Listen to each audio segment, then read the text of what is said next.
Hey everyone, the Motley Patriot here. Today we have a special treat. I think you're going to really appreciate this. What I'm going to do, I wrote a piece and I'll share it with you. And we did it a moment ago, and of course I think the battery went kaput. So let me read this to you. We're on the eastern side of Orange County, Virginia, in the land of right near the original farm and the stomping grounds of Elder John Leland. In fact, we're so close to the original meeting house. Lots to say about it.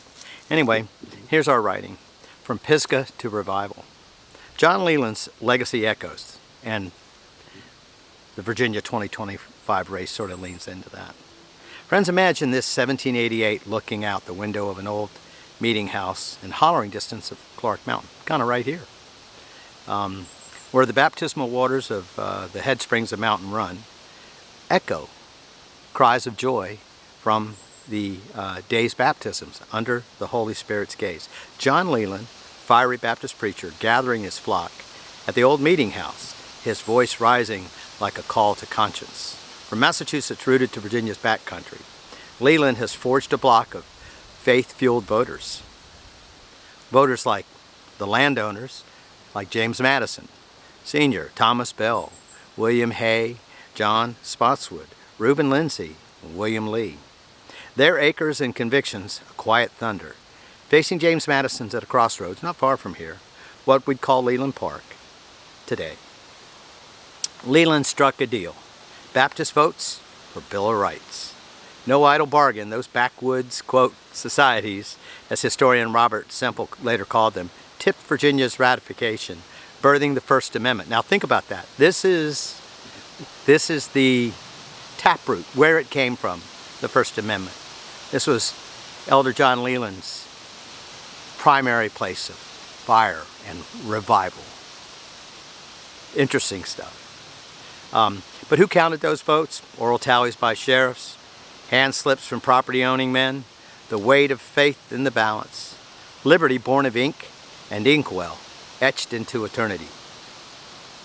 You know, this is that same soil and that same spirit that we walk in today, if we choose.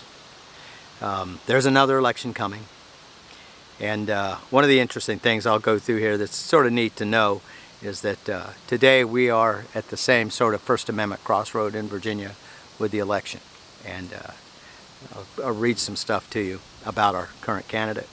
So John Leland walked on the same land that can crown Winsome Sears, a Jamaican immigrant, a woman of color, turned Marine, turned her governor.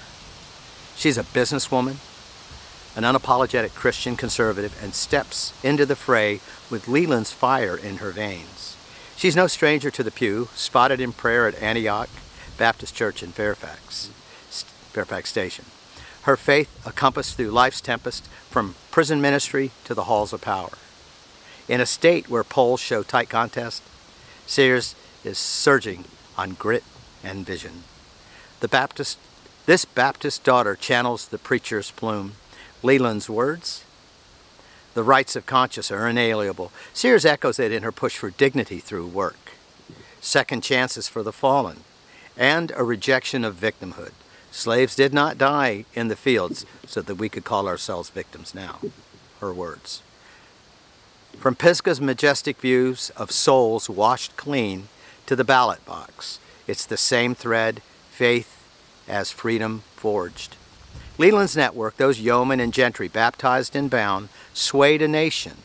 Sears of Leland's Baptist kin carries the torch of a woman who might lead from the very lands that birthed our liberties.